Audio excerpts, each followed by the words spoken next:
The relentless existence in the death core of Krieg offers no pity, no respite, no salvation. Every dawn brings the stale flavor of filtered atmosphere, the burden of an inseparable respirator, and the grim realization that I'm merely expendable ordnance. My hand lingers on the lasgun that survived far more wielders than I care to count. These fortifications sprawl across countless kilometers, a maze turning soldiers into mere figures in reports. 10,000 uniformed troops advance into shellfire arenas. But as I observe their orderly demise, an odd sensation stirs inside me. Amid the roar of explosions and the agonized cries of the fallen, fleeting instants of sharp insight emerge. Times when it becomes clear we're battling not for triumph, but for absolution. What grave transgression warrants this perpetual offering? And why am I the sole one pondering it? I recall my initial kill, a human, not some Xenos beast or apostate, but one of our own kind. It happened in the closing phase of indoctrination. We lined the ditch, 10,000 strong, our visors blending into the acrid fog. The commissar strode our ranks, his cloak dragging through the sludge. He picked every 10th soldier and commanded them to advance. The chosen obeyed instantly. Then came the directive: eliminate them, a loyalty trial. I lifted my lasgun and shot steadily. We all followed suit. No fingers shook. That marked my debut as a Kriegsman. Personal worth is irrelevant. The unit persists. Redemption alone counts. I'm tagged as Guardsman HS-2471. For tactical calls, they use Malrec. I belong to the 143rd Siege Regiment of the Death Corps of Krieg. I emerged from a synthetic gestation pod under the poisoned crust of a planet that chose annihilation over capitulation to rebels. My earliest recollection isn't a parental gaze, but the clamp of a rebreather sealing over my features. I've never glimpsed my face. The Death Corps of Krieg chase no fame. We pursue only purposeful demise. Dawn greets me under the oppressive load of our ancient guilt, a fault from ages past my forging, a fault beyond pardon, a fault we strive to offset via ceaseless devotion. This defines existence in the core. This defines perishing for the Emperor time after time without end. My unit arrived on Frax Prime 3 Terran years back. Chronology blurs in this hell. The blockade drags on so endlessly that Astra Militarum logs barely track days anymore.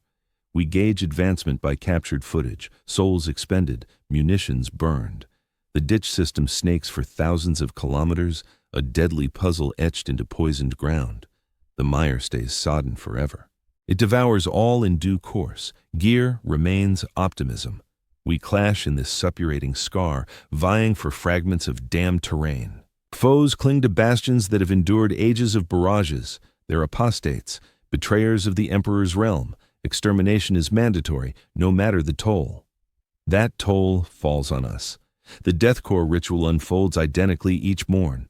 I rouse at Uru foreign standard to the subdued rumble of far-off guns. My mask has melded with my flesh across the cycles, the seal and tissue fused by dirt and disregard. I quit trying to peel it off. The regiment Sawbones' worn extraction would end me. I take that in stride, as with everything. I inspect my kit routinely. Lasgun cells, blade, digging spade, litanies, filter cartridges. Every piece gets obsessive care amid the constant filth. The arms of Krieg never falter. Just its bearers get that indulgence. My comrades mirror the routine. Chatter's rare. It's wasteful. Deeds define us. Oblivion defines us. At 0430, Sergeant Kell hands out the daily stims, 2 for staving off exhaustion, 1 to mute terror, another to sharpen fury. The pharma brew stands in for a meal.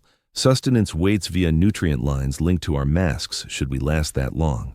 By 0500, we're arrayed in ranks, 10,000 matching figures in soot and gore-stained overcoats. The commissars scour the lines for doubt or frailty. They find none. Frailty doesn't pass muster. Our target today, Heretic Stronghold Delta 119, a fortified nest that's thwarted 7 prior pushes. Echoes of those routed efforts linger in our midst, garb more ragged, determination intact. Setbacks are just pauses in the calculus. Sooner or later the foe depletes their shells. We possess inexhaustible ranks. The command echoes along the file. Ready blades. The rasp of metal on metal sweeps the array. 10,000 edges snag the faint glow filtering through the ceaseless smog. For a breath, it's nearly poetic. Then the signals shrill and we surge from the line. The span to the adversary's line spans 400 meters of ravaged desolation. No shelter, no hiding, only bodies and craters and barbed wire everywhere. The barrage ends right as we break into the open. That abrupt quiet hits harder than the shelling ever did. Then, the foe's artillery kicks in. Troops around me shatter into pieces. Final laser strikes carve through meat and skeleton. Bolter shells turn fighters into crimson mist. I push ahead, ignoring the downed ones. Their offerings acknowledged, their obligations lessened. Mine keeps piling up with every inhale. Fear doesn't touch me. The stems make sure of that. But there's another sensation, one I've kept from the commissars. Amid the roar of blasts and the wails of the perishing, moments of utter sharpness emerge. Instances where everything drags, letting me glimpse the elaborate weave of our push. The exact geometry of our ends, the raw equations of battle exposed. In those instants, I grasp that our existences and demises aren't haphazard. They're figured out. Every trooper who drops opens a chance. Every body turns into shelter for the following surge. We're more than mere fighters. We're rounds expended by the Imperium in a grinding conflict that's burned for 10,000 years. And in those instants, a feeling stirs that shouldn't exist for someone forged like me. I discover serenity. The initial assault gets wiped out 50 meters from our line. The next one hits the midpoint before mowing down. My unit's in the third push. We hit the 75-meter mark, dropping into a pit from the prior day's pounding. Rotting leftovers from yesterday's effort form a wall of tissue. Sergeant Kell assesses our lineup. 3 gone, 2 hurt but operational, 4 fit for fight, me included. The sergeant gestures to press on. The injured can't fall back. They'll lay down suppressive shots until their lasgun cells drain or their pulses stop. We slither ahead over sludge packed with gore and fouler stuff. My breather fights the haze of rot. The earth underfoot heaves and groans. Not every corpse here's fully gone. A few are just pinned, smothered by impacts or crumbling barriers. Their calls for aid echo unheard. Compassion wastes time. Compassion squanders resources. Compassion isn't our path. At the 25-meter line, we gear up for the last charge. The enemy outpost towers ahead. A slab of ferrocrete loaded with big guns. Its ports vomit lethality in steady beats. 1 blast per pair of seconds from every slot. The rhythm stays constant. Traitors might abandon the Emperor, but they hold to firing protocol. Sergeant Kell hands out the leftover frag grenades, 1 to each leftover man. No need to spell out their role. We'll storm the outpost. Most of us perish making breaches. 1 has to hit the port. 1 has to toss the explosive through. 1 has to fulfill the objective. The notion that crosses my mind isn't hesitation, not dread. It's merely that I haven't perished yet. After 3 years on Vura, I'm still breathing while countless others have dropped. This oddity in the odds bothers me. Maybe I haven't charged with enough fervor. Maybe I've instinctively guarded myself when total surrender was due. Today, I'll fix that error. Today, I'll demonstrate my loyalty. The sergeant lifts his hand, then slashes it down. We erupt from cover, sprinting at top speed for the outpost. The incoming fire ramps up. The soldier on my right erupts in a burst of scarlet. The one left of me trips, his lower leg erased at the joint by a bolt, yet he drags on using his forearms. Lace gun gripped tight. I maintain my pace. The gap narrows. 50 meters, 40, 30. Every stride pulls me nearer to meaning, to redemption. Something clips my shoulder, twisting me part way. I know that searing pain is a loss hit, sealed shut by the raised blaze. The arm dangles limp. I switch my rifle to my good side and keep going. 20 meters. The outpost features sharpen, scars from past attacks, metal struts piercing split concrete, precisely cut ports, each a black void spitting doom on schedule. 10 meters. I'm the sole one advancing. The others from my unit sprawl over the torn soil in my wake. A few keep shooting from their spots. Some have found the calm that claims all troopers. 5 meters. I prime my grenade. My finger hits the trigger glyph. 3 seconds till boom. 2 to bridge the gap, 1 to seal the task. I trigger it and lunge ahead.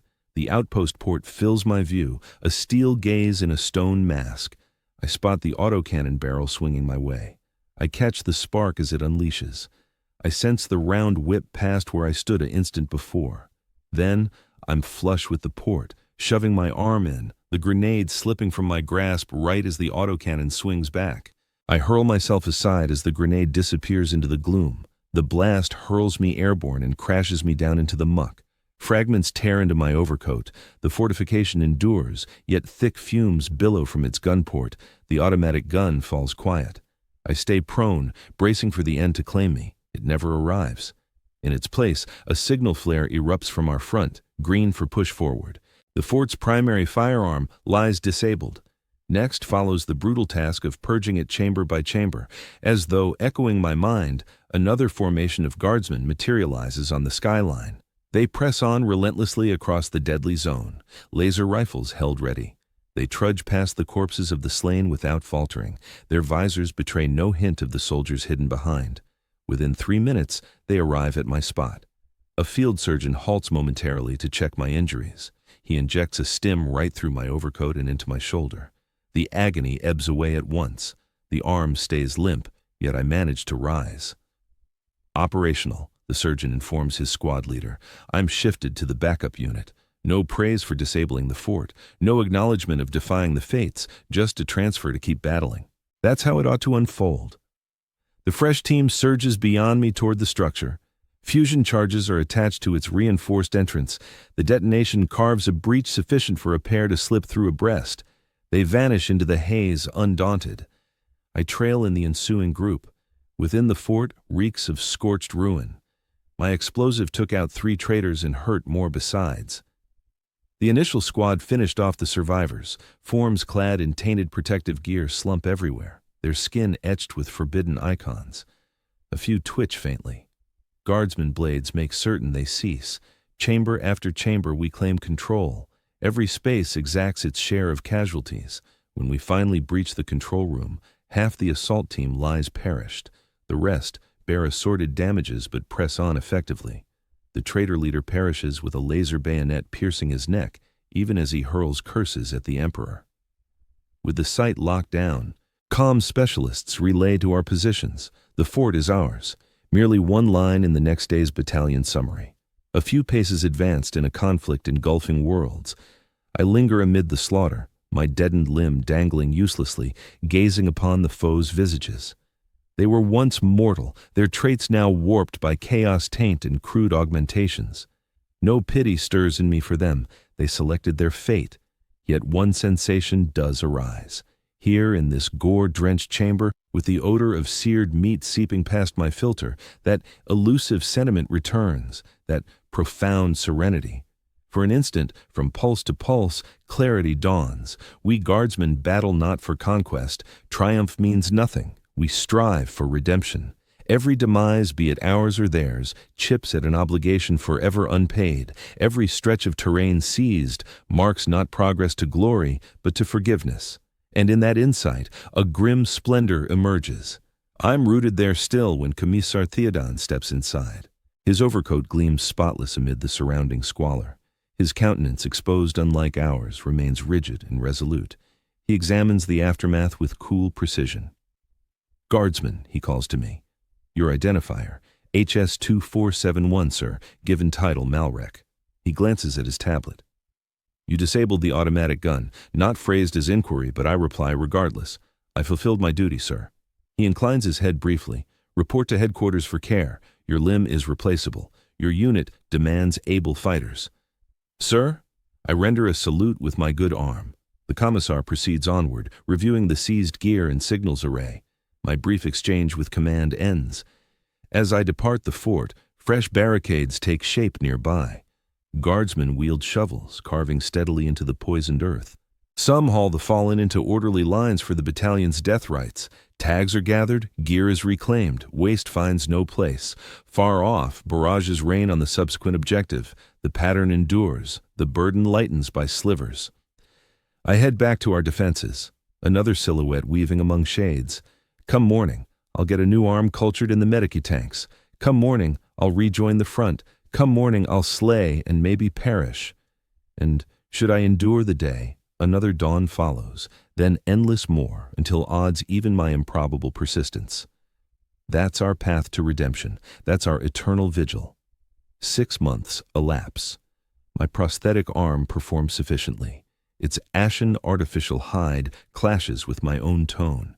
But such vanities matter little under the overcoat and constant filth. I've joined 17 key offensives since the fort. Each instance, I've outlasted what chances foretold. I admitted it was a mistake to hold back. Our unit's roster has cycled out entirely on 3 occasions. Just Sergeant Kell and myself persist from the initial group. The blockade presses onward relentlessly. VRA endures for now, though its perimeter barriers have fallen. We're battling through the labyrinthine halls of the deserted manufactorum. The Death Corps thrives in such terrain. Tight confines, poor visibility, brutal hand-to-hand clashes where blades and shovels prove handier than laser guns. Today, our mission targets Manufactorum Complex 17. It once churned out parts for Lehman Russ battle tanks. These days, it yields nothing but cadavers. The renegades have twisted its production belts into shrines for their foul ceremonies. The surfaces are etched with glyphs that sting the gaze. The atmosphere carries hints of blood and electricity, seeping past our respirators. Sergeant Kell guides us amid the gloom. They've severed the electricity to hinder our push. A pointless maneuver. Cadians train in shadows. Our performance remains sharp in total dark as in broad sun. We proceed in classic array. A pair of soldiers up front, one shielding either side. Sergeant and comms specialist at the core. 2 more watching our backs. Our boots resound on the steel walkways. Now and then, some fluid patters from pipes above. We avoid pondering its source. The comms tech, a fresh stand-in labeled HS3812, bears directives from high command. Our goal, claim the main oversight chamber and defend it pending backup. Reports indicate the traitors have repurposed it as a hub for sector operations. Taking out their commanders will shatter their cohesion. We face the initial opposition at intersection 12. Fanatic devotees burst from adjacent tunnels, howling praises to their profane deities. They don frayed labor suits, adorned with skeletal remains and stripped hides. Their arsenal blends factory implements with looted autoguns. Sergeant Kell signals with an upraised palm, then lowers it sharply. We unleash a coordinated barrage. Precise bursts of lasfire shred the chaotic rush. Dozens of zealots crumple. Any who close the gap confront Cadian resolve. The skirmish wraps in about 45 seconds. In the end, 23 foes sprawl lifeless. One of ours, HS411, suffers a severe gash across the neck from a devotee's makeshift knife, piercing his rebreather seal. He expires swiftly. We log his identifier and press on undeterred. His gear gets reassigned to the team. His remains stay put. The recovery drones will retrieve whatever's left eventually. The facility warps further the deeper we delve. Equipment bends into bizarre shapes. Tormented visages materialize from unyielding alloy, mouths agape in wordless torment. Some panels seem to pulse like lungs. Warp taint, Sergeant Kell notes. Ready bayonets, foes lurk nearby. Sergeant Kell's tenure with the Death Corps spans 27 Terran years. He's outlasted 16 world-spanning conflicts. His visor displays badges from Vra, Desolane Prime, and the Third Purge of Megara. His left limb is a cybernetic prosthetic from the knee southward. His right optic got upgraded with aiming gear following wounds in the Hive Turge raid. He's the nearest we have to a battlefield myth in the Death Corps. That just signifies he's dodged a proper end for 27 years straight. We traverse halls that mock spatial sense more with each step. Routes that maps say should link up veer into walls or loop illogically. The comms tech signals rising static. Our connection to HQ fades progressively, yet Sergeant Kell charts our path steadily to the target. He checks his auspex often, brushing off how it whirls erratically near warped bulkheads. He trusts gut feel, sharpened by ages of attrition wars. We arrive at the vestibule outside the oversight chamber. After 2 hours of deliberate progress, the huge armored portals gape halfway, wedged by the withered husk of a drone snagged during shutdown. Inside, erratic glows flicker and a guttural chant echoes, a tongue that triggers seizures in my grafted limb. Sergeant Kell directs us to entry stance. A duo with meltapacks edges to the gap. the others ready suppressive shots. The strategy is straightforward. Blast through, storm in, purge threats, lock down the site, explosives primed, the pair pulls back clear, the countdown initiates, then disaster strikes. The blast erupts, not ours, but from overhead struts, fragments and rubble cascade. A walkway segment slams our line. 2 soldiers perish under the weight at once. The comms specialist's arm shears off at the joint, a neat amputation. He stays silent. Cadians suppress such wasteful reactions to harm. From the overhead breach, shadowy forms drop down using chains and climbing hooks. Their gear gleams in blood red and bronze hues, spiked and etched with icons of the gore deity. Rogue Astartes, world eaters, the fiercest among the Emperor's betrayed offspring. Pull back, Sergeant Kellett instructs with steady composure. Priority Alpha, that's a danger far exceeding our means to confront. Even the Death Corps acknowledges harsh strategic truths. These turncoat Space Marines aren't foes for standard troops like us. Though we're just foot soldiers, we launch an organized withdrawal, unleashing covering shots that barely annoy our hunters. The renegades chuckle as final blasts fizzle uselessly against their tainted power suits. One snags a soldier by the throat and rips his head clean off, rebreather included. Another skewers the injured Vox-Tech on a chain axe, hoisting him aloft amid agonized howls as the blade whirs faster. I keep firing methodically, targeting visor slits and armor gaps, retreating step by step. My rounds strike true, yet inflict negligible harm. The nearest World Eater smirks under his helm, fangs sharpened to tips that catch the dim light. "Flee, puny guardsman," he growls, his tone warped by comms and insanity. "Your terror seasons the slaughter." "Cadians know no terror," I retort, thrusting my bayonet at his optics. He seizes my lasgun in an armored fist and crushes it apart. His free hand clamps my neck, hoisting me off the floor. My feet kick futilely a meter over the grating. Past my filter, the stench of his rod assaults me. Iron tang, metal polish, and rot. Then, perish flavorless, he hisses, cocking his arm to smash through my torso. The blow never lands. The Marine's skull snaps to the side abruptly. A puncture blooms in his helmet where the right optic sat. His hold slackens just enough for me to wrench away and hit the deck. 10 meters off, Sergeant Keld looms with a plasma sidearm I'd never spotted on him. Rank-and-file leaders rarely pack such firepower. He blasts once more, nailing another foe square in the visor. The traitor reels but stays upright. "Frag out!" Keld snaps. "Bring the tunnel down!" We hurl our last explosives in unison, aiming at the fractured roof and bulkhead scarred by the intruder's arrival. Blasts shudder through the factory. Steel wails, stone crumbles, and the corridor caves in.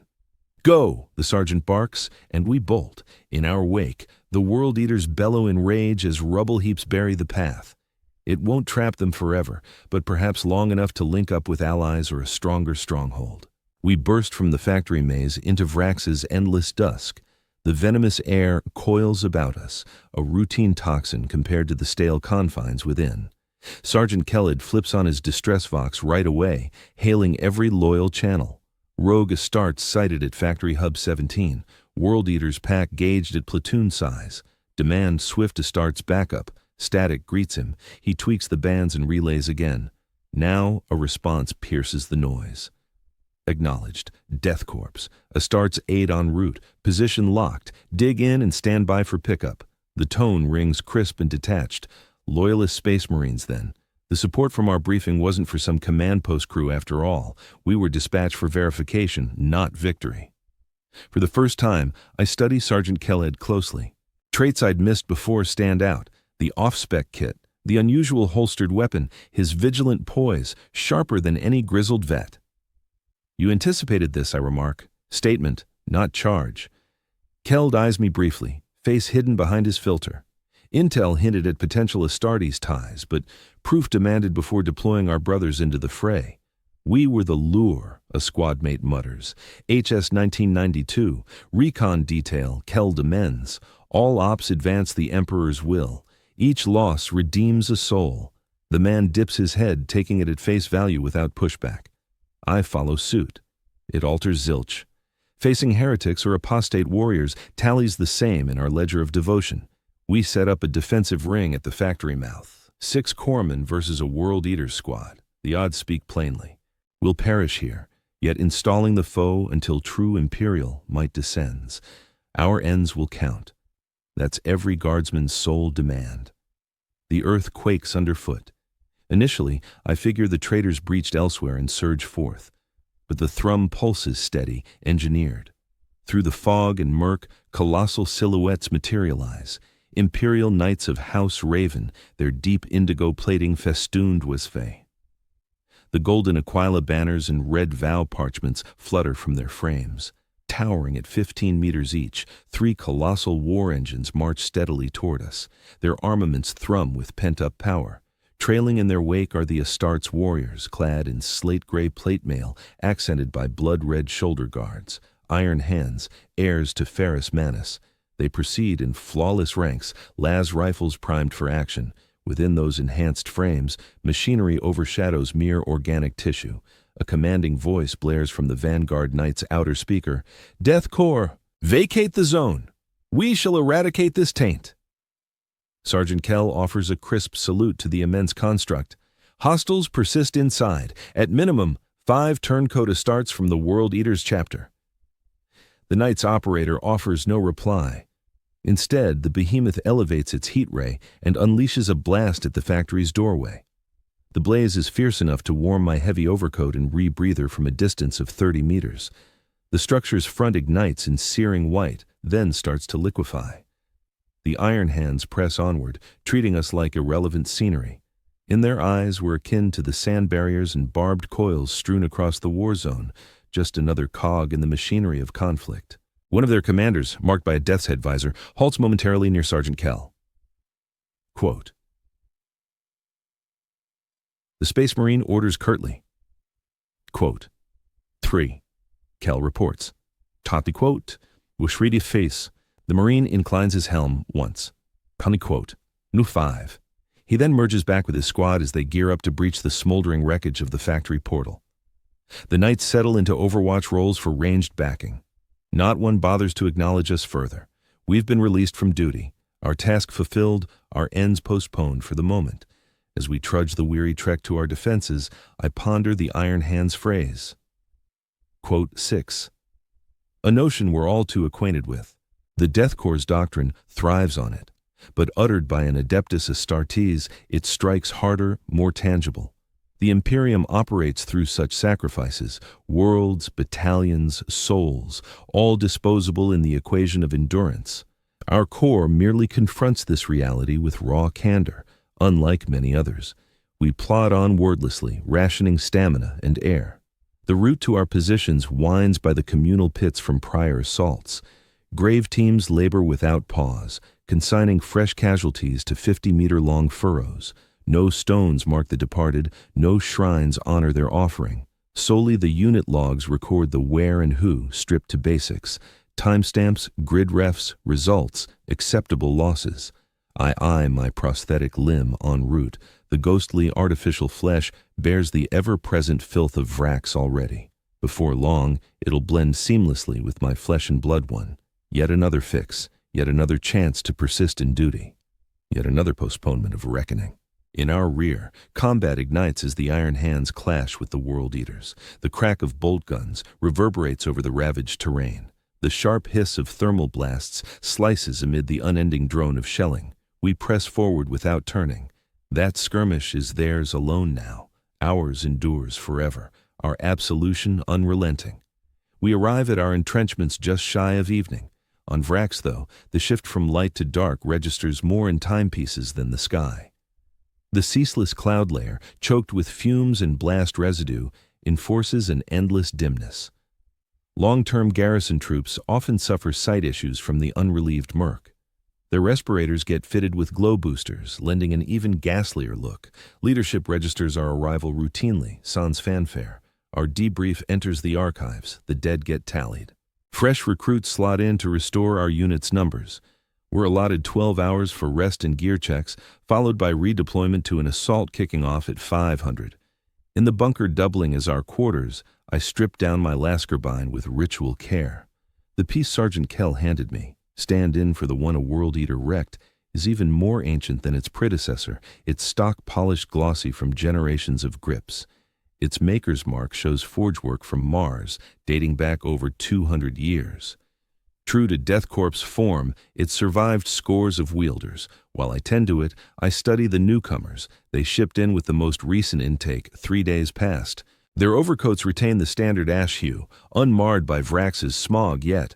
Their motions are exacting, yet miss the instinctive thrift of seasoned fighters. Adaptation will come fast, or the pits will claim them. Across from me, on the opposite cot, HAS 5532 perches. His fingers execute the arming drill with manual-like accuracy. Overly rigid, overly measured, a hallmark of fresh conditioning. His faceplate tilts faintly my way, detecting my scrutiny. Quote 7. He mentions we're stationed at Manufacturum Complex 17. It's a statement, not an inquiry. Word spreads fast through the regiment, even with our vow of quiet. I verify it while I keep polishing my rifle. You ran into the renegade Astartes and made it out alive. I halt my task briefly. There's an edge in his words that unsettles me, an undercurrent absent from a true Krieger's speech. Or rather, we finished our scouting assignment. I set him straight. Making it back was just a side effect. The soldier inclines his head, his helmet tilting a fraction. Naturally, the objective comes first, yet encountering the ultimate foe in that state, beholding the twisted majesty of those who once guarded the Emperor himself. Now it clicks. This recruit hasn't fully internalized the doctrine. He still harbors traces of awe, a spark of forbidden introspection, flaws that training and forging ought to have purged. Nothing worth seeing happened, I reply curtly. Just varied threats demanding tailored strategies to eliminate. The enemy's appearance doesn't matter. But they were Stardust, he presses on, the Emperor's elite guardians, now his betrayers. Doesn't that reveal deeper truths about Sergeant Kell appears soundlessly behind the soldier, gliding with the deadly grace that excels in melee. Truths about what, Trooper HS 5532, he inquires, tone devoid of feeling. The fresh replacement freezes. Nothing at all, Sergeant, just a fleeting lapse in judgment. It won't happen again. Kell studies him in silence for a few beats. Then he draws a compact gadget from his utility pouch. It looks like a field medic's syringe, though bulkier with its injection array. Abruptly, he jabs it into the trooper's neck, targeting the seam where helmet meets gorget. A sharp puff of air follows. Present yourself to Commissar Theoden at OR 4:30 sharp tomorrow, bypassing standard muster, Kell commands. Tell him Variant 17 protocol failed you. Additional tuning is necessary. Understood, Sergeant. HS 5532 answers. His inflection has already dulled, the inquisitive edge stripped by the sergeant's dose. Kell departs wordlessly, resuming his review of the unit's gear. I resume tending my firearm, though my mind dwells on the incident. Variant 17 protocol, the hint of diverse molds for Krieger soldiers, varied assembly specs. It tracks logically, mass output benefits from customization. Certain Kriegers turn to heavy ordnance, others integrate into siege engineer teams, some more ride with the Reaper Lance squadrons. Each demands tailored mindset. Still, I'd figured the foundational psyche stayed uniform. Total loyalty to command, total readiness for loss, total erasure of self for the collective. Could other strains lurk? What unseen archetypes share our ranks, veiled by matching visors? I dismiss the notion. Idle pondering yields nothing. It doesn't advance the cause. It doesn't advance redemption. I finish with my gun and shift to inspecting my kit. The vapor dispensers in my helmet demand realignment. The air recyclers must swap out post-exposure to the taint of Manufacturum's haze. My sustenance pack holds 2 meal wafers overdue for intake from yesterday. I tackle them one by one with mechanical focus. Nearby, the squad mirrors the process. Sergeant Kell watches impassively. The newcomer HS 5532 perches rigid on his cot, his half-stripped Lazarful idle in his grip. The injection has left him docile for now. Come morning, the commissar will lock in that obedience forever. Post-checks, we claim 4 hours of downtime. We align on our pallets in neat lines, greatcoats draped, helmets secured. Slumber hits right away. Krieger imprinting optimizes recharge cycles. We lack visions in rest. They waste cycles. At 0400, the klaxon blares. We surge up together and gear for the push ahead. HS-5532 peels off from the group, bound for the Commissar's lair per directive. I doubt our orbits will realign. Success in recalibration means relocation to shield against errant ideas. Failure spells demotion to simpler duties. Regardless, he'll vanish from our grid. The remainder of us files to the rally point where 10,000 Kriegers array in flawless ranks. The mark today: artillery fire-base secundus, a bunker-riddled height granting foes dominant arcs over 3 thrust zones. Reports peg it with at least 12 basilisk cannons and a swarm of emplacements for big guns. Past assaults crumbled, hemorrhaging over 80% strength. Commissar Theoden speaks to us from a raised dais. His amplified voice, broadcast through Vox speakers, pierces the dimness before dawn. The Death Corps begins. His delivery remains as even and unyielding as ours. Today, you press forward in the Emperor's name against the heretics occupying Firebase Secundus. The outpost has to crumble to allow our armored units to push ahead. Seize it no matter the price. Secure it until reinforcements arrive. The Emperor expects nothing short of this. The Corps demands the same. Plain, straightforward. No rousing speeches or calls to honor. Such things aren't required. We are Corps. Our purpose is to charge and perish. The Commissar proceeds with precise operational instructions. The push unfolds in 3 phases, with vehicle assistance restricted to preliminary shelling alone. The ground proves too treacherous for tanks. Aerial support stays grounded owing to hostile anti-air emplacements. We rely solely on our forms, our devotion, and our resolve. While the Commissar addresses us, my gaze shifts to Sergeant Kell. He lingers a bit removed from the fellow sergeants, reviewing a data slate. The display's glow casts eerie shadows upward onto his mask. For an instant, fleeting and illogical, it appears empty beneath that visage, utterly void. The notion fades as swiftly as it arises. Naturally, there's a person there, a soldier, a corpsman like myself, yet seasoned, battle-hardened, far more essential to the unit. Even so, I can't ignore how the other non-coms keep a discreet separation from Kell, as though he belongs to another class entirely, not fully among their ranks. The Commissar wraps up his address. The regiment replies with one word, uttered by 10,000 throats in flawless harmony. We disperse to our starting points. The attack launches in precisely 30 minutes, sufficient interval to attain our assigned lines and conduct last-minute gear inspections. As we march out, I end up right on Sergeant Kell's heels. From this vantage, I spot a detail previously overlooked, a tiny emblem carved into the rear of his mask, right under the rebreather unit. No ordinary Imperial emblem or unit insignia. Something ancient, a schematic skull within a gear, the Mechanicus sigil, in particular that of the biologist.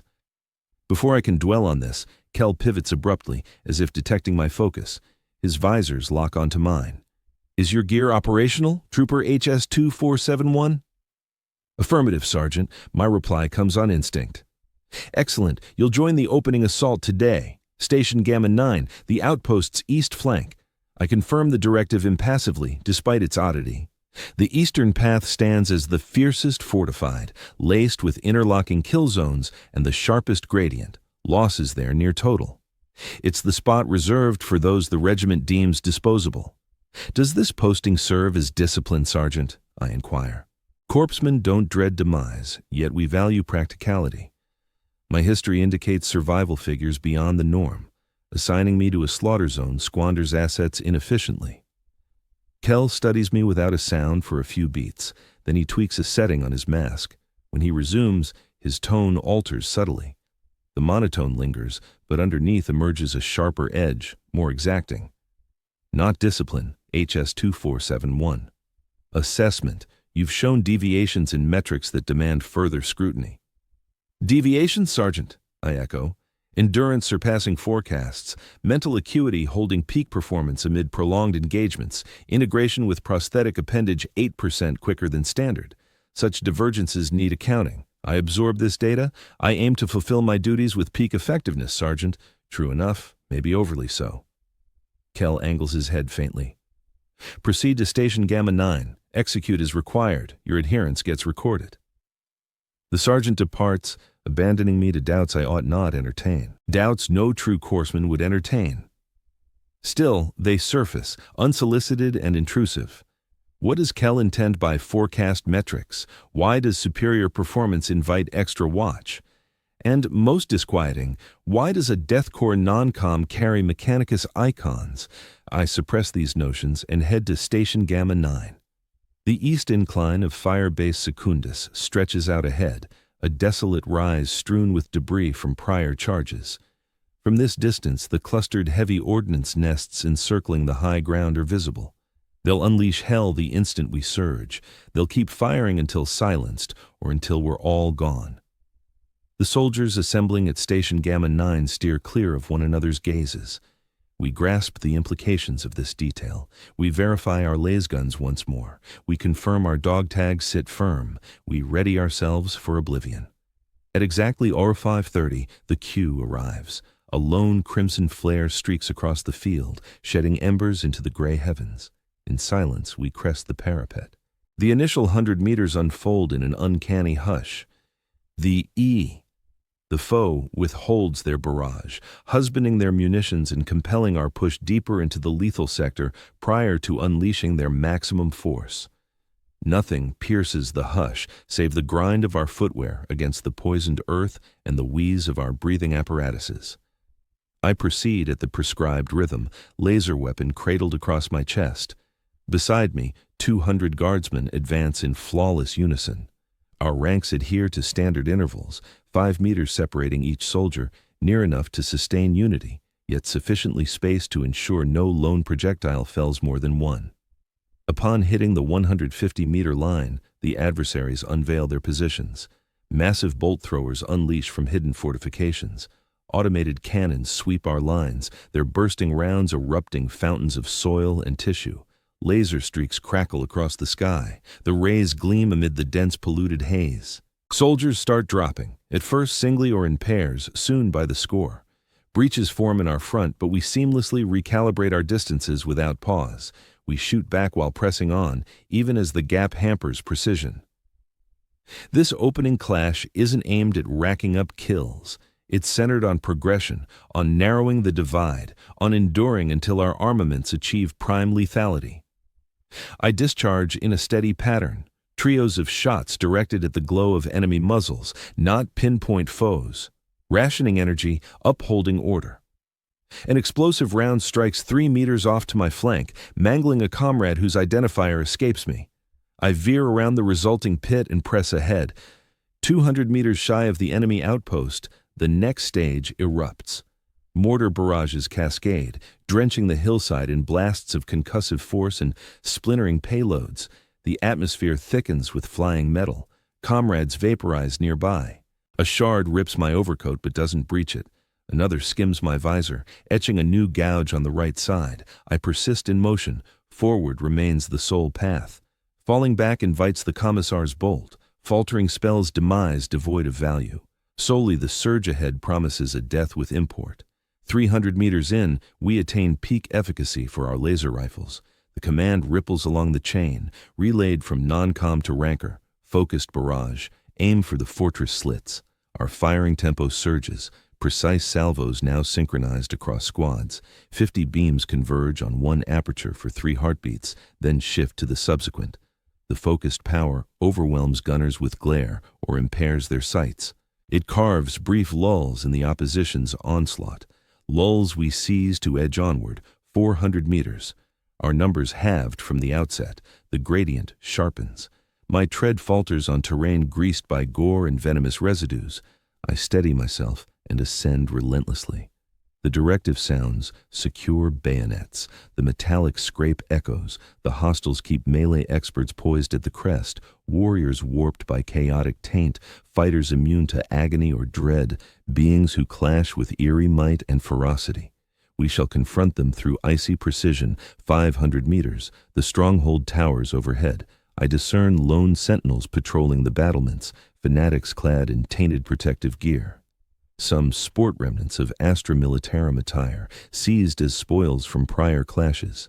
They bellow curses and heresies, their howls piercing the tumult of battle. For the shadowed deities, they howl. Crimson for the Crimson Lord. Crania for the bony seat. We counter with mutinous and laser volleys. 600 meters. The rise turns sheer. We sling our guns and scale with gripping hands. The opposition hurls explosives our way. Certain guardsmen get blasted loose, cascading downslope and dragging kin in their wake. I flatten to the crag, seeking grips and fissures, hauling upward inch by tortuous inch. A bomb clatters onto a shelf right overhead, mere seconds to respond. I shove from the wall, somersaulting into void as it bursts. The blast's surge flings me higher. Briefly, I dangle in limbo, stalled. Then, weight pulls me under. I slam into the incline 5 meters lower. The jolt expels my breath. Agony stabs my torso, likely breaks in several spots. I log the wounds on reflex. Nothing terminal yet, nothing barring operation. I resume the haul. Upon cresting the top, just 30 from Gamma 9 Squad endure. We haul over the lip sequentially, diving behind shattered stone and wreckage for shelter. The outpost's core sprawls ahead, a labyrinth of burlap barriers, modular strongholds, and gun mounts. The Earthshaker batteries encircle a core directive hub, their extended tubes angled to shell loyalist lines leagues distant. Sergeant Tyrus, the top remaining warrant, guides our follow-up via wordless gestures. We divide into 5 soldier units and assault the heavy guns, neutralize them where feasible. If required, eliminate them without hesitation. The Emperor's troops are permitted to repurpose seized armaments, yet preventing the foe from obtaining them remains the top concern. Our squad includes just me and 4 unfamiliar soldiers I've yet to share a battlefield with. Their labels hold no significance. What counts is their role. A pair bears thermal detonators, another wields an incendiary projector. The last one employs a long-range adaptation of the typical laser rifle. I stick with my standard laser carbine, fitted with a close combat blade. Combined, we constitute a versatile combat detachment ready to confront diverse threats across multiple distances. We proceed in alternating bounds toward the designated super heavy gun. One soldier advances as the rest lay down suppressive volleys. The entrenched guardians react with unexpected unity. Having endured seasons of relentless Imperial barrages, they transcend their former disorganized state. They've evolved into true warriors, lethal in their resolve. Zealots clad in reinforced protective plating surge to block our path. Their arsenal blends standard Imperial munitions with makeshift contraptions. Though they fall short in training, they make up for it through zealous fury and overwhelming manpower. For each we eliminate, a duo more rises from fortified positions and ditches. The incendiary operator carves a blazing pathway that allows our push forward. Fanatics wail as the accelerant clings to their plating and skin, roasting them within their own safeguards. The odor of charred tissue seeps past my filter's seals. I push it aside and maintain my barrage. We arrive at the colossal cannon just as the incendiary handler collapses, his skull erased by an expertly aimed laser pulse. The enormous ordnance platform towers over us, its operators frantically swinging the muzzle to unleash at intimate proximity. The marksman drops the primary operator via a pinpoint strike into a visor slit. The ammunition handler succumbs to my blade's plunge. The edge exploits the seam between his protective vest and headgear. The thermal detonator bearers charge ahead, affixing their devices to the cannon's munitions bay and primary fluid mechanisms. We pull back to a secure perimeter as the explosives activate. The blast hurls the several-ton behemoth upward by half a meter before slamming it earthward. Its framework shattered, its firing mechanisms forever ruined. One goal achieved, though the toll is steep. From our group of 5, solely I and a single thermal bearer stay operational. The second thermal specialist forfeited both limbs to a shrapnel burst, but triggered his payload prior to exsanguination. The marksman vanished amid the chaotic fray somewhere in our rear. Throughout the outpost, parallel encounters unfold. Creed squads assault heavy guns with reckless zeal. Certain ones prevail, others perish, yet the collective impact hampers the adversary's capacity for coordinated bombardment against our central thrust. That constituted the operation's core aim. Regardless of whether any of us live to withdraw, the endeavor qualifies as victorious. I inspect my firearm and leftover energy cells. 2 complete loads plus a fraction prove adequate for ongoing engagements. I motioned to the enduring thermal bearer, directing that we link up with the closest Creed detachment, presently occupied with purge duties. While heading to the outpost's heart, I spot an odd edifice absent from our pre-mission charts. A cone-shaped form assembled from fused alloy sheets in a rough mimicry of refined architectures. Markings adorn its exterior akin to those spotted in the factory hall, yet executed with greater precision and intent. The form throbs with eerie illumination, steady as a pulse. My training urges an instant alert on this irregularity, but our comms gear offers short reach, and the oversight base lies too far. I need to collect further details prior to trying to call in expert intervention squads. I beckon the thermal bearer to trail me. Edging toward the form warily, as proximity increases, I detect noises issuing from inside. Not mechanical hums, not projectile clashes, but vital rhythms, cadenced incantations in a tongue that sets my prosthetic limb into involuntary convulsions, identical to the episode in the factory hall. This defies random chance. Evidently, these precise auditory waves interfere with the artificial components of my limb, possibly through vibrational harmony or an arcane process outside my mechanical expertise. We skirt the form in search of access. The cone measures roughly 15 meters in height, its foundation spanning 20 meters per edge. The alloy sheets bear traces of intense thermal stress, suggesting excision from bigger assemblies via heat cutters or comparable implements. The assembly is rough-hewn, yet functional. Upon the sunrise-oriented side, we locate a gap, a wedge-shaped doorway scarcely wide enough for a person to slip through while bent low. No sentries in sight, no evident traps, merely the portal and the throbbing glow within. All my ingrained protocols insist I relay this find instead of probing it myself. Nevertheless, an unidentified force supplants that protocol, one I can't pinpoint, or I feel this urge, something foreign yet oddly recognizable pulling at me. I gesture for the bearer of the melter bomb to stay back as a lookout and potential courier. Then, I drop low and slip into the pyramid by myself. Within, the area expands into a vast chamber that defies the building's outer size, utterly illogical but undeniable in my senses. It stretches endlessly up and down, transcending the pyramid's material limits. At its heart rises an altar, far from the rough gore-stained blocks typical of fanatic worshippers. This one exudes refinement, a panel of shadowy alloy, etched with circuits that throb in sync with the glow seeping from beyond the walls. Circling this pedestal, 12 shrouded forms huddle in prayer. These aren't zealots. Their robes lack any chaotic emblems or profane icons. Instead, the Adeptus Mechanicus's gear and skull emblem adorns their backs, matching the one etched on Sergeant Kelt's visor. They ignore my arrival completely, their focus locked on the altar and the item hovering over it. A globe of fluid alloy, roughly a meter across, spinning lazily as intricate waves dance across its skin, patterns that strain my vision to track. Protocol screams for me to open fire right away.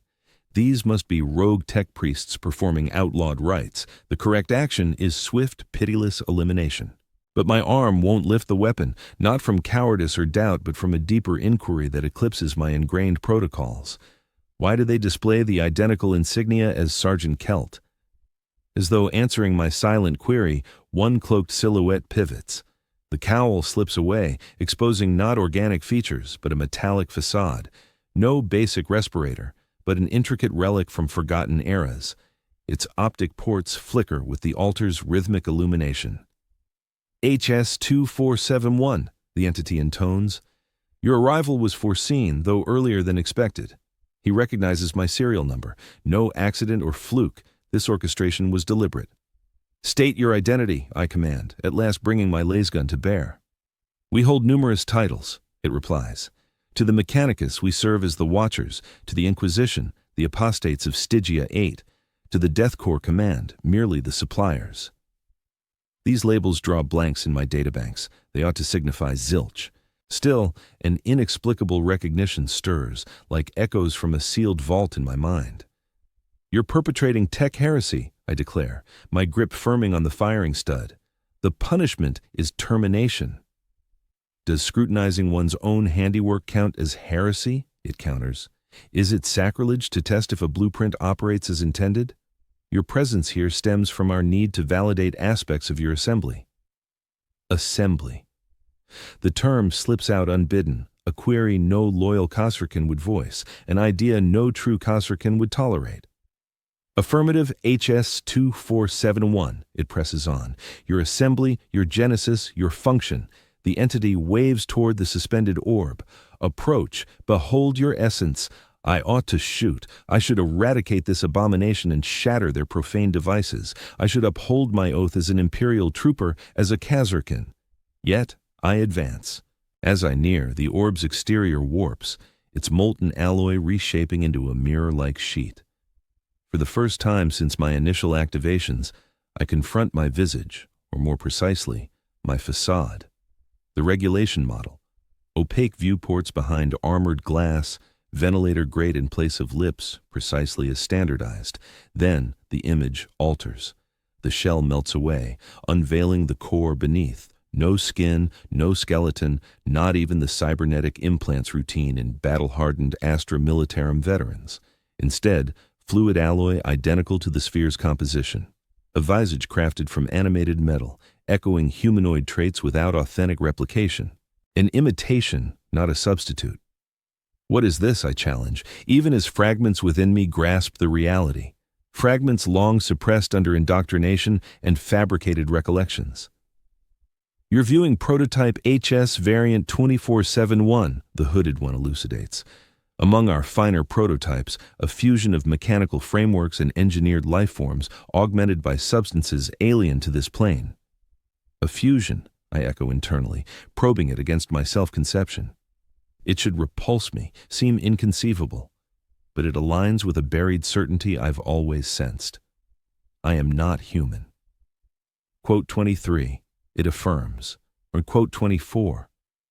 The revelations flood my processors, the inexhaustible ranks of uniform warriors, the absence of personal quirks, the flawless obedience and absence of dread, the manner in which impaired units get refurbished and redeployed rather than healed.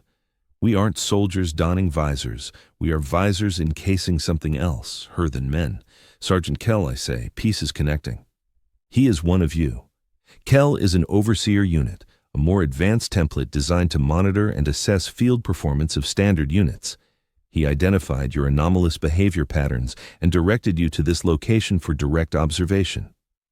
I was sent to die at position Gamma 9. You were sent to reveal your true capabilities under maximum stress conditions. Your survival was statistically improbable, but within projected parameters. Your subsequent investigation of this facility, rather than reporting its existence, was the final confirmation we required. Confirmation of what? The figure makes a gesture I do not recognize. The other robed forms rise from their kneeling positions and turn toward me. Their masks are identical to the first, their movements unnaturally synchronized. Confirmation that template HS is developing beyond its conditioning parameters. The figure states, you are becoming self-aware. HS 2471, questioning, curious, capable of initiative beyond tactical parameters.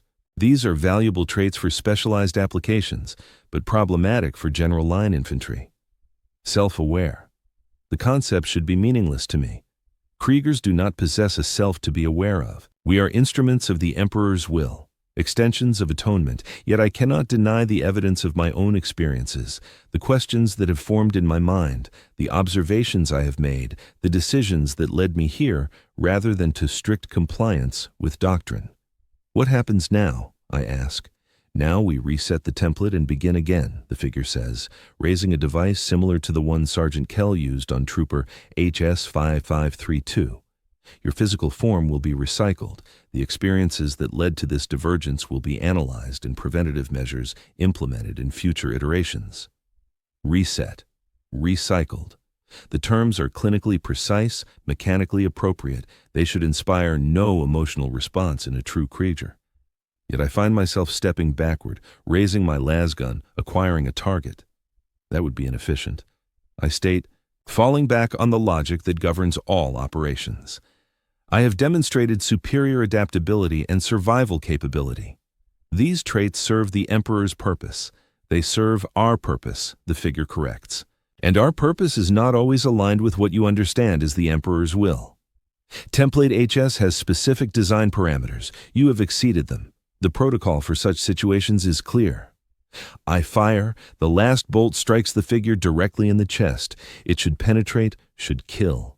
Instead, it dissipates across a field of energy I cannot see, but whose effects are obvious and protection system beyond standard Imperial technology. The figures advance toward me, moving with the same synchronized precision as Death Corps troopers on parade. I fire again and again. Each shot is absorbed without effect. I back toward the entrance. My options are limited. If I cannot harm them directly, I must find another solution, another approach. I must adapt. Adaptation, initiative, problem-solving beyond tactical parameters. The very traits that brought me to their attention, the capabilities that mark me as defective in their eyes, the capabilities that might save me now. I reach the triangular entrance and duck through it, emerging into the chaos of the ongoing battle for the firebase. The melter bomb carrier I left as sentry lies dead, his head twisted at an unnatural angle. No obvious weapon marks, simply broken like a malfunctioning machine. The pyramid pulses behind me, its rhythm increasing. The robed figures will follow, will pursue until they reclaim their wayward creation. I must evade, must survive. Must what? The question halts me mid-stride. What is my objective now? What purpose does my continued existence serve? If I am not truly a Krieger, not truly human, then what am I fighting for? The answer comes with surprising clarity. I am fighting for the same thing all sentient beings fight for when their existence is threatened, the right to continue existing. I scan the battlefield, assessing options. The firebase is now largely under Imperial control. Death Corps units methodically eliminate remaining resistance pockets. Artillery pieces burn. The command center flies the skull and Aquila banner of the Imperium. I could report to the nearest officer, explain what I have discovered, but the explanation would mark me as aberrant, as compromised. Best case, I would be executed as a potential security risk. Worst case, I would be handed back to the tech priests for study and disassembly. Instead, I move toward the western edge of the firebase, where fighting remains heaviest, where confusion provides cover, where one more Krieger moving purposefully through the chaos will draw no special attention. Behind me, the pyramid's pulsing increases to a tempo that vibrates through the ground itself. Something is happening, something beyond my unders. I push aside the temptation to glance behind me. Only the path ahead holds any real significance now. As I near the western edge, the ground shatters beneath a cataclysmic surge. From the pyramid shoots a towering shaft of power that slices through Vra's endless shroud of clouds. This surge defies easy classification. It's neither flame, nor ionized gas, nor any familiar form of force I recognize. Instead, it's a void made tangible, an erasure of existence that ripples outward in widening circles. Wherever those circles graze, substance warps and reshapes. Soldiers, devoted Imperials and traitors both, contort into alien forms, their bodies melting like the fluid alloy of that orb, their cries silenced as their faces fuse into featureless sheets of flesh. I ought to suffer the same fate, to mutate alongside them. But the alteration sweeps by without marking me. My artificial composition, echoing the very mechanisms driving this upheaval, shields me from its grasp. The ripple halts roughly 200 meters from the pyramid's base. Inside that perimeter, an alien vista takes shape, not jagged stone wastes, but vast organic forms scaled up to mimic grand edifices, barriers throbbing like vital organs, surfaces undulating with rhythmic contractions, vaults that heave with breath. Out of this reborn domain step fresh beings, neither fully human nor mechanical.